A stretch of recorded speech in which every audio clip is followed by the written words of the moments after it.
Hello mes amis et bienvenue sur les Fous d'Astro. Bon, je vous avouerai que j'ai déjà enregistré la vidéo, mais je me suis aperçue en enregistrant la vidéo que y avait des petites choses qui allaient pas du tout, genre on voyait pas le thème. Alors je me dis pour une vidéo sur un thème astro, c'est un petit peu dommage de ne pas voir les thèmes et de voir de quoi je parle.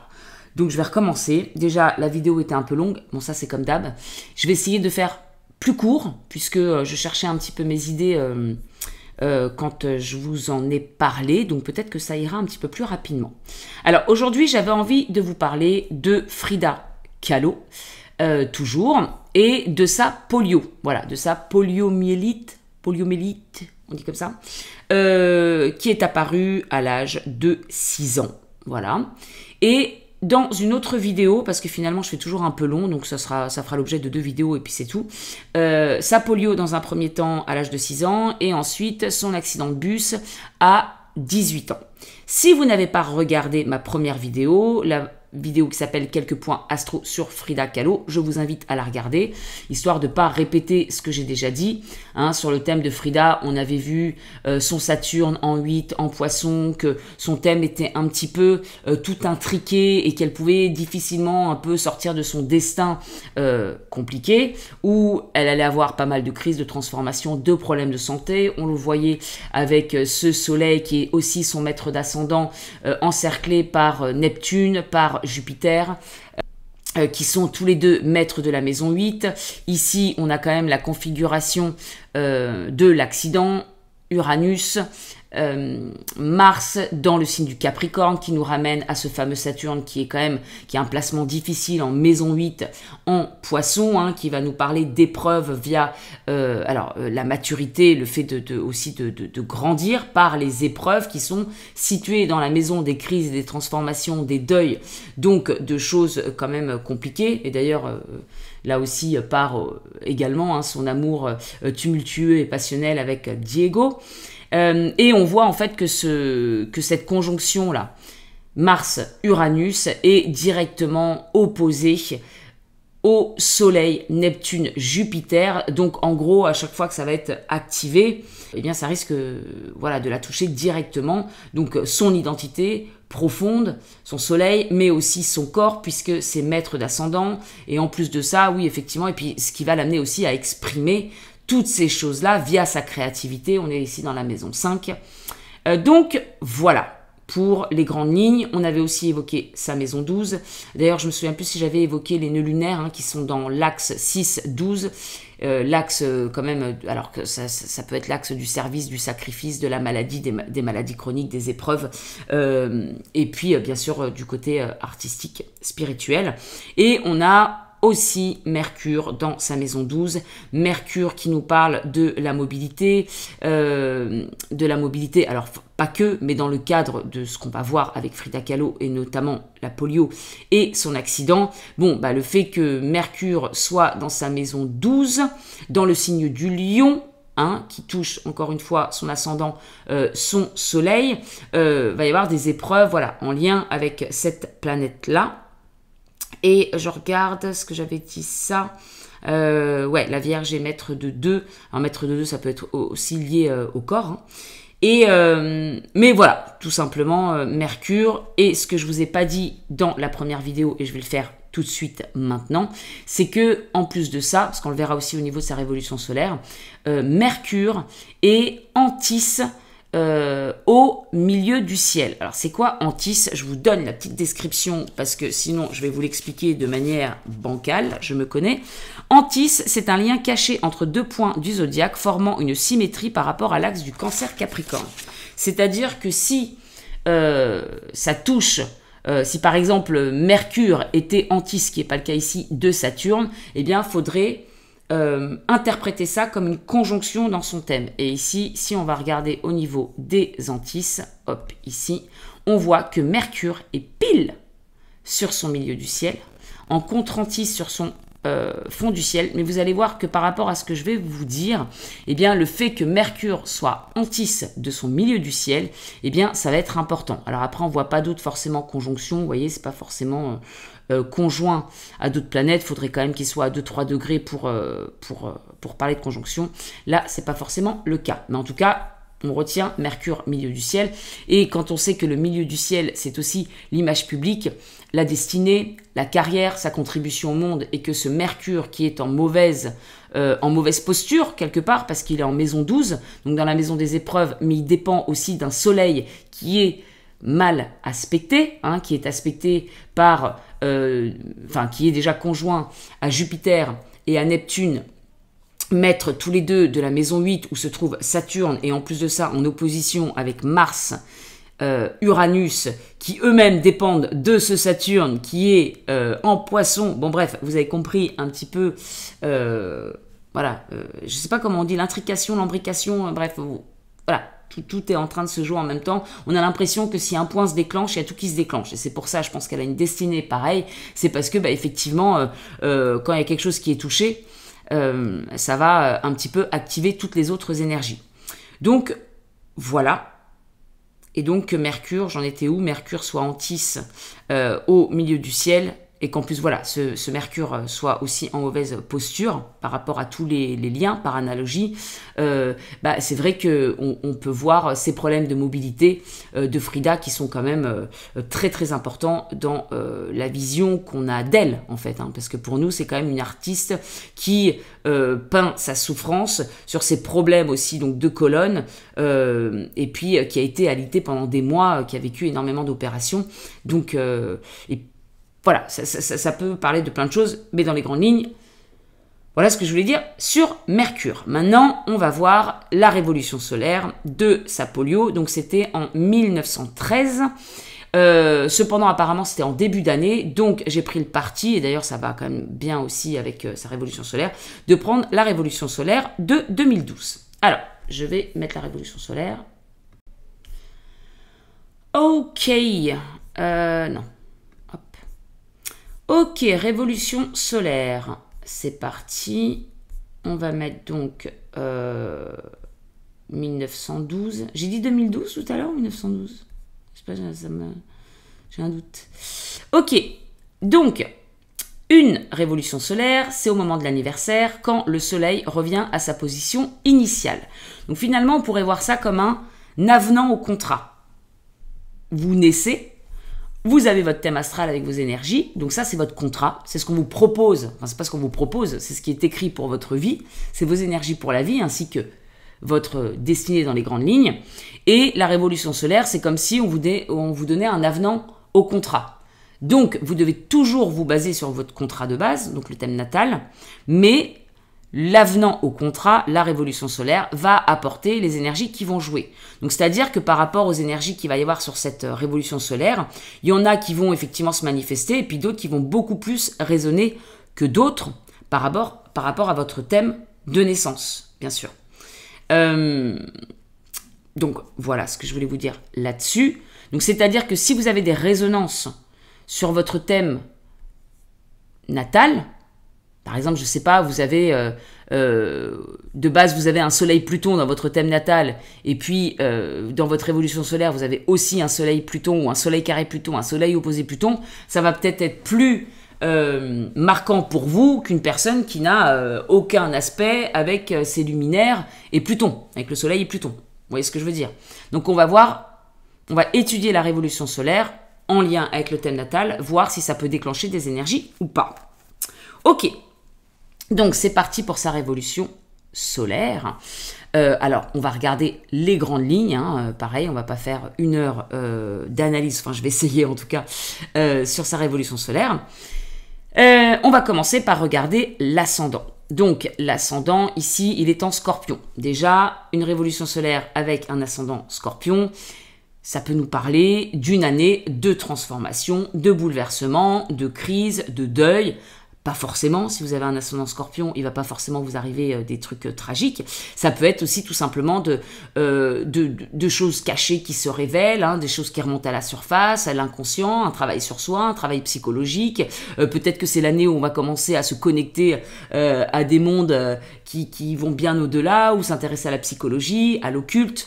Voilà, toutes les thématiques du Scorpion. Après, faut voir comment ça se goupille et dans la révolution solaire et sur le thème natal. Ici, alors je ne vais pas faire beaucoup de traditionnel, mais je vais quand même vous le montrer. Ici, dans l'aspect traditionnel, donc on voit en plus de ça que l'ascendant, il est dans le décan et dans le terme de Mars. Donc ça veut dire que les énergies sous-jacentes de cet ascendant, ça va être Mars et encore Mars.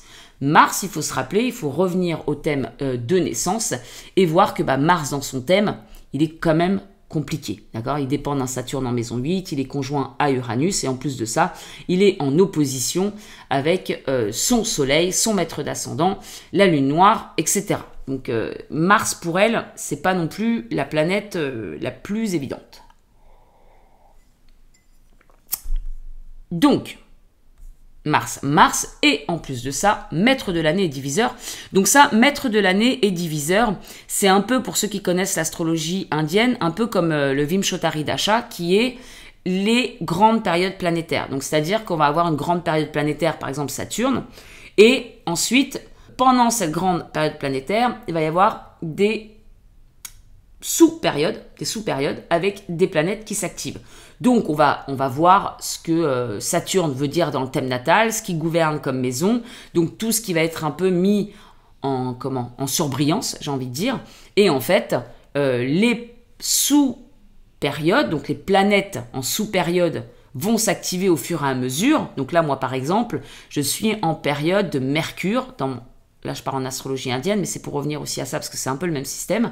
Je suis en période de Mercure, alors depuis des années, depuis 2019, et je sais plus quand est-ce que c'est que la fin, en 2030 ou un truc comme ça, donc c'est vraiment une grande période. Et depuis 2 ans et demi, et là je suis trop contente de sortir de ma période de Vénus, je suis en période Mercure-Vénus. Alors on pourrait se dire c'est sympa, c'est 2 planètes sympas, mais ma Vénus, dans mon thème védique, dans mon thème d'astrologie indienne, il est en maison 12 et elle est en maison 12 et elle est en Lion. Et franchement, elle est vraiment pas bien placée. Et donc, en fait, pour moi, à chaque fois que je vis des grandes périodes, des grandes sous-périodes de Vénus, c'est toujours la merde. Voilà.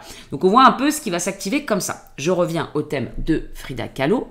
Ici, elle va être le diviseur. Ça va durer plusieurs années. Donc, elle va être dans sa période de Mars, voilà. Alors je trouve que c'est un peu moins évident en astrologie occidentale, on va moins s'y référer, et c'est vrai que ça marche peut-être un petit peu plus en astrologie indienne, mais quand même, dans les révolutions solaires, moi je vais le regarder, ça veut dire que là, le maître de l'année, ce qui va vraiment jouer dans son année, ça va être Saturne. Donc on va miser sur Saturne, on va regarder comment il se conduit en priorité, et ensuite, elle est dans une période de Mars, donc ça veut dire que effectivement Mars, pendant le temps que ça dure, alors là je sais pas exactement, il faudrait que je vois... Je ne sais pas si je peux le voir dans la chronologie, mais je vais éviter... Non, c'est pas ça, ça c'est pour dater. Je vais éviter de m'éparpiller. On va voir comment se comporte Saturne dans son avenant au contrat, dans sa révolution solaire, et sachant qu'elle est aussi dans une grande période de Mars. Donc Saturne, Mars vont être importants, et en plus de ça, on voit que Saturne, Mars, ils font un carré entre eux, et c'est quand même deux planètes qui sont compliquées, qui, dans son thème... Mars dépend en plus de Saturne, et on voit que si ça s'est activé, ça active aussi son Saturne. Donc, bon, c'est pas... voilà, c'est des planètes qui sont pas bonnes pour elle, et qui en plus de ça vont jouer un rôle majeur cette année-là, et qui en plus de ça sont pas copines, puisqu'elles sont en carré ici. Mais je reviens sur mon ascendant Scorpion. Ascendant Scorpion, il va avoir 2 maîtres, Mars. Notamment, en plus de ça, comme je vous ai dit, en termes en décan, c'est bien activé aussi. Je vais revenir sur celui-ci, tout simplement. Ouais, je vais revenir sur celui-ci. On voit que Mars, ici, il est en Lion, d'accord? Il est en Lion dans sa maison 10 de révolution solaire, mais surtout, ce qu'on voit, c'est qu'il a 23 degrés et qu'il touche de pleine face son ascendant natal. Dans son thème natal, Mars, si je m'en superposais, il se trouve pile sur l'ascendant. Donc on se dit, qu'est-ce qui va se passer? Voilà, sachant que ici, qu'est-ce qui gouverne? Que gouverne Mars dans sa révolution solaire? La maison 6, la maison de la santé, pas que, mais là, effectivement, on mise sur la santé, on regarde la polio, sur la santé, et puis son ascendant. Donc voilà, donc ça va jouer là-dessus. Donc est-ce qu'effectivement, il va y avoir des problèmes de santé qui vont toucher son corps? On se le demande, et on connaît la réponse, on sait que oui. Et de plus, là, j'en viens aussi sur la maison de la santé, on voit que ces nœuds lunaires, les nœuds lunaires, si c'est superposé, ils sont en train, oui, en plus de ça, ils sont dans sa maison 8 au natal, hein, donc le nœud nord. Donc les nœuds lunaires, ça nous parle de la direction, du passé, du futur, de notre direction. Donc on peut se dire, cette année-là, la direction, c'est potentiellement les crises par la santé, puisqu'ici c'est en maison 6. Bon, on voit que les nœuds lunaires, en plus de ça, que ce soit dans le thème natal ou dans la révolution solaire, ils ont des placements pas dans la meilleure des maisons. Hein, dans les meilleures des maisons. Ouais. Je bois un petit coup de café parce qu'après il est tout froid. Donc, premier maître de l'ascendant Scorpion, pile sur l'ascendant natal en Lion. On n'oublie pas que le Lion, c'est ici... donc déjà... Le lion, c'est le signe du soleil, bien entendu, mais c'est aussi son maître d'ascendant, hein, forcément, et puis de toute façon, il est pile sur l'ascendant. Et second maître, on est sur Pluton en maison 8. Alors, en Gémeaux, bon, Pluton, il reste très longtemps dans un signe, donc ça faisait quand même quelques années qu'il était en Gémeaux, il en sort bientôt. Mais voilà, je me dis, on est quand même dans une maison 8 en Gémeaux qui touche ce fameux Mercure auquel on va venir dans un instant. Donc bah voilà, Pluton en maison 8 dans la révolution solaire, c'est pas top non plus. On est dans la maison des crises, des transformations de nouveau. Donc on peut se dire, bon, alors est-ce que cet ascendant Scorpion, qui peut être un petit peu... Voilà, ça veut dire que cette année, elle peut passer par certaines crises. Ce sont des thématiques qui peuvent être en lien avec de nouveau les crises, donc c'est comme si le signe du Scorpion était un petit peu renforcé ici, et maison 10, alors c'est sûr qu'à 5 ans on va pas parler de carrière, on va pas parler de boulot, on va pas parler de contribution sociale, hein, ce que représente aussi la maison 10, mais en revanche la maison 10 c'est aussi une direction, c'est la destinée, c'est notre image, et bah finalement sa polio, alors j'ai pas trop creusé à ce sujet-là, mais je sais que en gros elle a une jambe plus courte que l'autre. Alors je sais pas si c'est dû à ça, hein, c'est dû à ça parce que ça touchait ses jambes. Elle avait un pied plus petit que l'autre et en fait on l'appelait la boiteuse. On l'appelait la boiteuse, qu'il a énormément je crois atteinte quand même psychologiquement, on s'est beaucoup moqué d'elle. Donc quelque part ça commence déjà à tracer un petit peu sa destinée, de sa direction. Donc on peut le voir aussi comme ça pour le côté maison 10. Oui, parce que pour moi, c'est vraiment notre réalisation. Et c'est un peu ce qui va compter également pour la suite et pour le fait de forger sa personnalité. D'ailleurs, on parle de personnalité. On a un Mars ici dans le Lion. Ok, donc ça, déjà, pas cool. Je regarde si j'ai pas oublié mes petites notes. Décan, maison 8, ascendant natal. Et oui, qui est dans le signe en plus donc du soleil, on l'a vu. Je vous ai parlé du traditionnel, voilà. Ensuite, je vais passer... Bon, bah non, en fait, toutes les petites notes, c'est pour pas oublier, mais je ne les oublie pas. C'est quand même important. Ce dont je voulais vous parler, qui, moi, me frappe quand même quand je regarde cette révolution solaire, c'est ce Uranus, lune noire, Mercure. Donc, je viens de vous en parler... Mercure et Antis au milieu du ciel dans son thème natal. Donc finalement, c'est pas noté ici, mais on pourrait mettre un petit Mercure ici, juste OMC. Et ce qu'on voit, c'est qu'il y a quand même une répétition. Donc c'est comme si on vous filait un contrat. Bon, ça, j'ai fini mon café, non.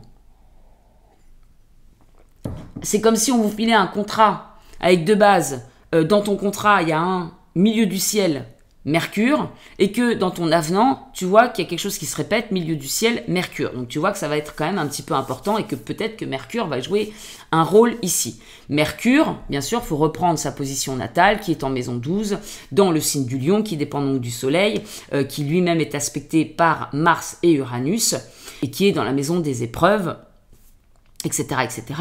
Et ici, on a un Uranus qui est conjoint à la Lune noire, sans oublier qu'ici, Uranus est à 10 degrés, la Lune noire est à 9 degrés. Donc, pareil, hein, on a un contrat.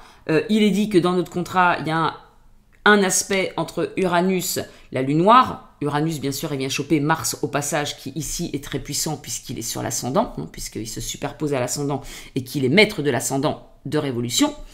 Donc voilà, donc il y a un peu ces choses-là qui rejouent ici, et qu'en gros, c'est comme si la gâchette de Mars-Uranus, c'est comme ça que je le vois en tout cas, allait être mise sur ce fameux Mercure. Parce qu'ici, alors bien sûr on n'aurait pas été voir les Antilles, c'était peut-être un peu moins évident, et encore que non, parce que là on a quand même aussi un Mercure qui se place comme dans le thème natal dans le signe du Lion, donc on a aussi une répétition. Donc ici on a un Uranus à 2 degrés et un Mercure à 2 degrés OMC avec la Lune noire. Donc, alors, et qui est aussi au carré à l'ascendant de révolution solaire. Alors, est-ce que, en voyant ça, on peut se dire, bon, bah, la petite va avoir une polio, va avoir une jambe plus courte, va avoir un pied... non, alors moi, je ne suis pas à ce niveau-là, et je pense pas qu'un astrologue puisse avoir autant de précision, sauf si, bien entendu, l'astrologue en question a des flashs, a des capacités médiumniques. Là, je ne dis pas, hein, il peut y avoir carrément des flashs. Moi d'ailleurs, alors j'ai pas de capacité forcément médiumnique, mais il m'arrive d'avoir des flashs sur des thèmes, je sais pas d'où ça me vient. Donc voilà, mais je veux dire, là concrètement, non, mais on peut se dire que bah, ça peut être chaud pour l'enfant, puisqu'il y a des choses qui se répètent et qui sont quand même un peu difficiles. Voilà. Donc ce Mercure, hein, on voit quand même Uranus qui fait, en plus oui, l'ascendant il est à 2, il est à 2 degrés. Tout est à 2 là. Donc il y a un truc, Mercure, ici, Mercure avec Uranus, qui vont quand même toucher cet ascendant Scorpion, qui nous ramène ici, et voilà, qui est en plus carré avec Saturne, les deux maîtres de l'année et le diviseur, qui vont être en lien. Et sans oublier que dans le thème natal, on a quand même un Mars qui dépend de Saturne. Donc il y a quand même une connexion déjà entre eux. Et ce que je voulais vous montrer par rapport à ça, voilà, c'est ça. Parce que j'ai un peu relevé, parce que moi je ne connais pas grand-chose en astrologie médicale, mais savoir la polio. Donc j'ai demandé un petit peu, bah, qu'est-ce qui peut provoquer une polio dans un thème astral, qu'est-ce qu'il va falloir regarder? On va regarder Neptune. Neptune, dans le thème de Frida Kahlo, est conjoint à son soleil. Neptune, virus, infection difficile à diagnostiquer, maladie neurologique floue. Mercure, Mercure au milieu du ciel, dans sa maison 12 à la base, dans le signe de son ascendant. Mercure, système nerveux, moelle épinière, mobilité. Ok, Saturne, restriction physique, maladie chronique, paralysie, affaiblissement musculaire. En plus, il est placé dans le signe des poissons gouvernés par Neptune, et puis bah, Saturne qui se trouve dans la maison 8, hein, une des pires, tout dépend ce qu'on en fait, mais je veux dire une des plus compliquées quand même du thème. Mars, l'énergie musculaire, en plus de ça, Mars va toucher directement son ascendant natal, force physique, atteinte musculaire, etc. Donc on est là-dedans. Et Uranus, choc neurologique, atteinte soudaine du corps comme une paralysie soudaine. Alors j'ai pas de détails sur sa polio, j'ai cherché, mais il y a vraiment peu de détails là-dessus, voir comment ça s'est passé, comment ça s'est déclenché. Mais voilà, on va focus quand même sur ces 5 planètes-là, et on voit bien que c'est quand même ce qui rentre vachement en jeu dans sa révolution solaire. J'y reviens. Voilux. Est-ce que je voulais voir d'autres choses? Le Pluton ici, le Pluton qui est en aspect avec sa Lune également à 6 degrés. Donc bon, c'est pas non plus un aspect très très facile. Le Pluton, alors c'est ce que je disais un petit peu au départ, est-ce qu'il y a déjà, est-ce que déjà dans son contrat de base, on a un aspect entre Pluton et la Lune? Non. En revanche, on en a entre Pluton et Saturne, et là le truc c'est qu'il y a aussi, alors c'est marrant parce que là je le vois un petit peu comme ça, mais je les vois souvent comme des personnages, les planètes. Ce que je vois, c'est que en fait, quand on voit la révolution superposée au thème natal, c'est que Saturne est pile, à 29 degrés pile, sur sa Lune. Et en fait, il y a un aspect, regardez, si je vous mets en superposé, on a la Lune, d'ailleurs on a la Lune qui est vraiment superposée par le Saturne de révolution solaire, et on a la Lune qui est aussi, alors la conjonction est pas aussi exacte que celle-ci, mais putain, on a quand même double répétition là. On a la Lune qui arrive sur le Saturne natal et le Saturne de révolution solaire qui arrive sur la Lune natale. Bon, généralement, quand la Lune elle est touchée par Saturne, c'est jamais bon. La Lune, elle nous parle aussi de santé. Voilà, c'est un luminaire, donc c'est très important à étudier dans un thème natal ou dans une révolution solaire. Et là, les deux sont en aspect avec ce Saturne qui est mal positionné dans son thème natal. Sachant aussi, bien sûr, que la plupart de ces planètes dépendent de la Lune. Puisque ici, alors même si là, il n'y a qu'une planète personnelle, le Soleil, on a quand même le nœud nord, Jupiter, Soleil, Neptune, Lune noire, bon, et part de fortune, qui dépendent toutes de la Lune. Donc ça veut dire qu'ici, c'est chaud cacao. Et puis on a vu aussi, hein, je n'oublie pas, le maître de l'année, c'est Saturne qui va quand même un petit peu donner le ton sur cette révolution solaire. Et d'ailleurs, je viens aussi de m'apercevoir, ce que je n'avais pas vu en regardant avant, que la Lune, elle est en maison 5, donc dans la maison du Soleil, dans la maison du mois, mais elle arrive en maison 8, donc il y a quand même crise, bouleversement, et ce qui comprend son Soleil et toutes ces autres planètes. Ouais, il y a quand même beaucoup de choses qui font que cette année peut s'avérer compliquée. Très compliquée. Je regarde ce que je vois d'autre, ce qui vraiment saute aux yeux. Bon, en tout cas, en parlant de superposition, Uranus et la Lune noire en maison 6, maison de la santé. C'est intéressant aussi de voir que c'est à ce moment-là que Neptune, ouais, il a 23 degrés, c'est ça, hein, Neptune, voilà, qui est conjoint à son nœud nord de thème natal, hein, à son nœud nord natal. Neptune, on l'a déjà évoqué, la maladie, ici il est maître de la maison 8 en plus de ça. Donc voilà, enfin moi à chaque fois que je vois une planète qui est conjointe au nœud nord, bah, j'y fais attention, notamment aussi parce que dans mes propres révolutions solaires, à chaque fois qu'il y a eu... Bon après, Neptune reste très longtemps, hein, le transit dure très longtemps, c'est pas comme une planète, pas comme Mars qui est dans une révolution solaire sur le thème natal, parce que... l'année d'après, il n'y sera pas forcément. Neptune, bon, il avance très très lentement, donc il va rester un certain temps sur son nœud lunaire nord. Mais voilà, c'est quelque chose que je vais prendre en compte également, parce que ça peut nous parler d'une destinée aussi qui va vers les thématiques de Neptune, et donc notamment, alors l'artistique, à 5 ans peut-être pas, 5-6 ans peut-être pas, mais bon, les complications, les maladies floues, les maladies tout simplement comme on l'a vu. Et vous voyez, il va quand même rester un certain temps. Bon, et puis après, il s'en sépare. Bon, je pense que sur la révolution solaire, je vous ai fait un petit peu le tour. Et maintenant, on va regarder les transits.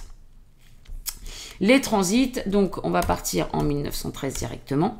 Et voilà. Et en fait, ce que je vais vous montrer, c'est ça. Donc, les transits, on ne sait pas exactement quand est-ce que c'est arrivé. Mais vous vous rappelez, révolution solaire de 1912, on avait dans sa révolution solaire déjà ça. Donc il y a dû avoir des phases rétrogrades, voilà, des phases rétrogrades de Saturne. Vous voyez, hop, si j'avance, il est passé plusieurs fois sur sa Lune.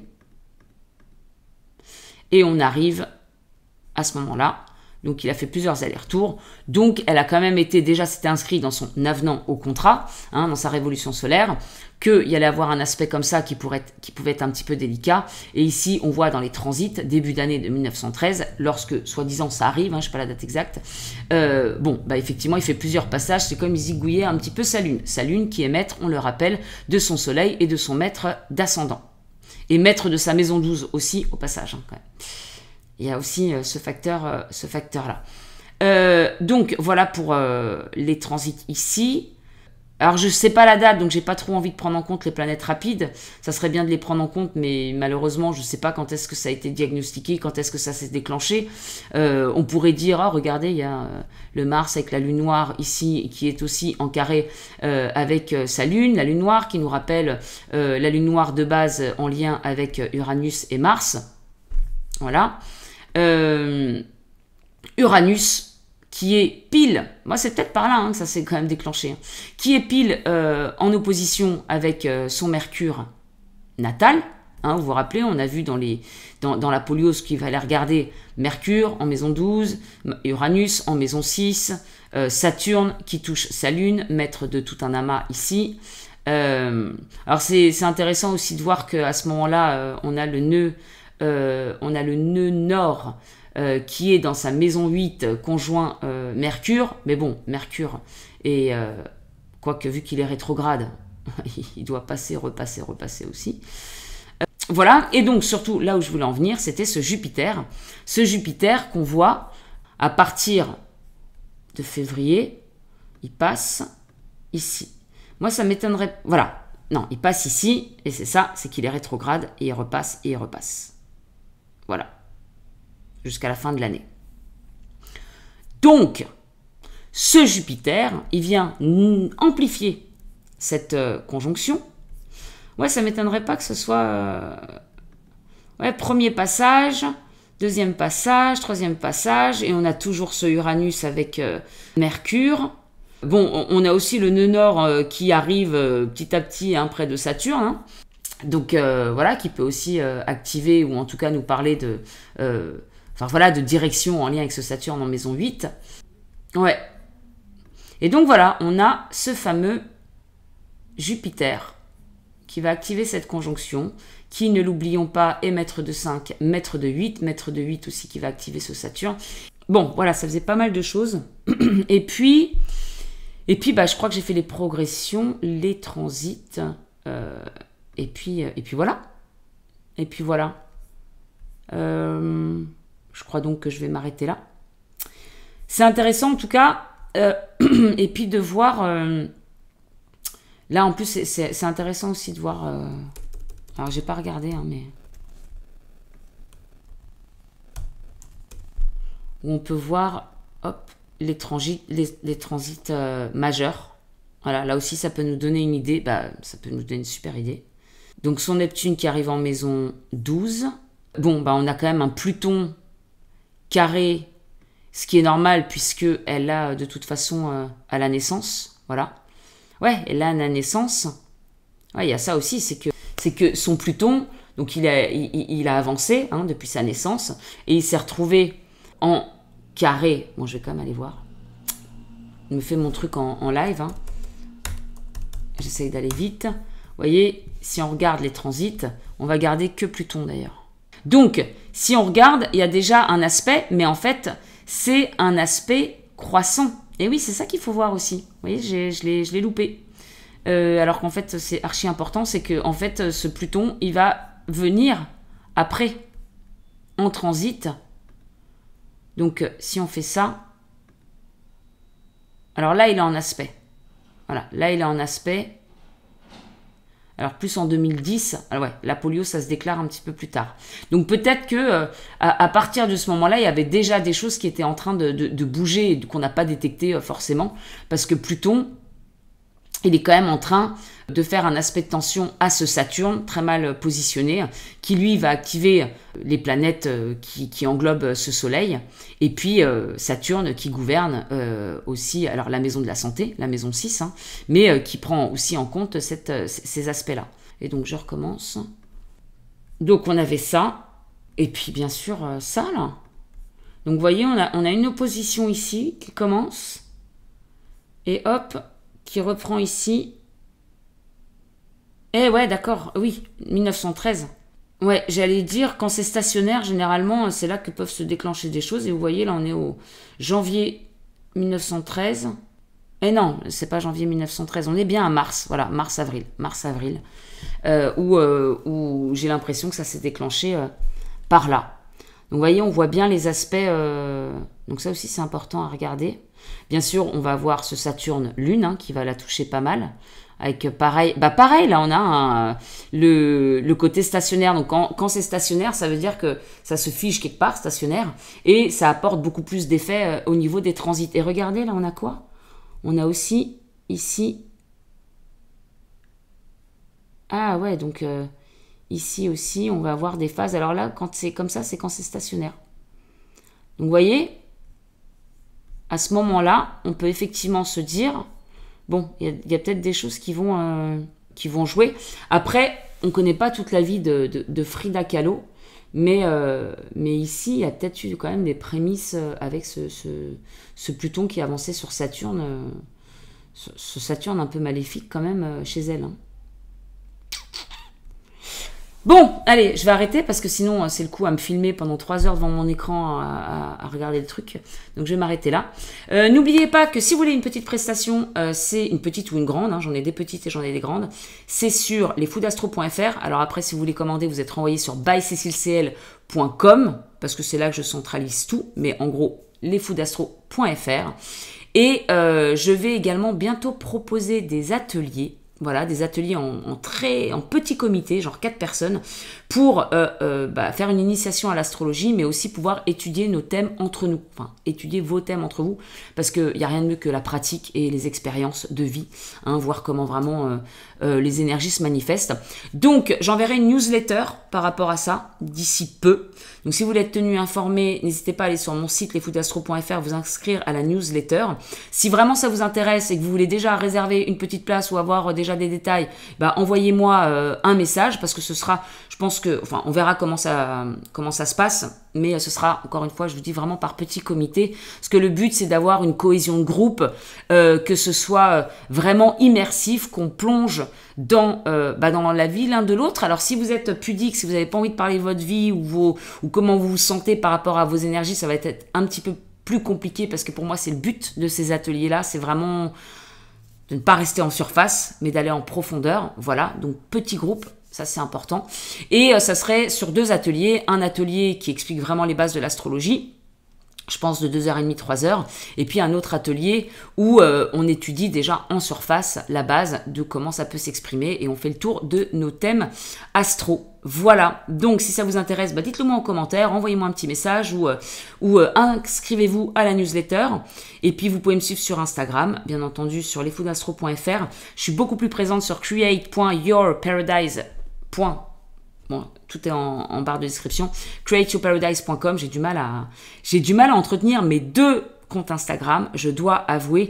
Et puis je crois que je vais plus me concentrer sur développer ma chaîne YouTube que mon compte Instagram parce que c'est plus plaisant pour moi. Et puis comme je suis très bavarde et comme j'aime en dire beaucoup, et ben au moins ici, voilà, j'ai plus d'espace. Je vous fais de très gros bisous. N'oubliez pas de vous abonner, de mettre un petit like si vous avez aimé cette vidéo. Et puis je vous dis à très bientôt sur les Food Astro. Ciao, ciao.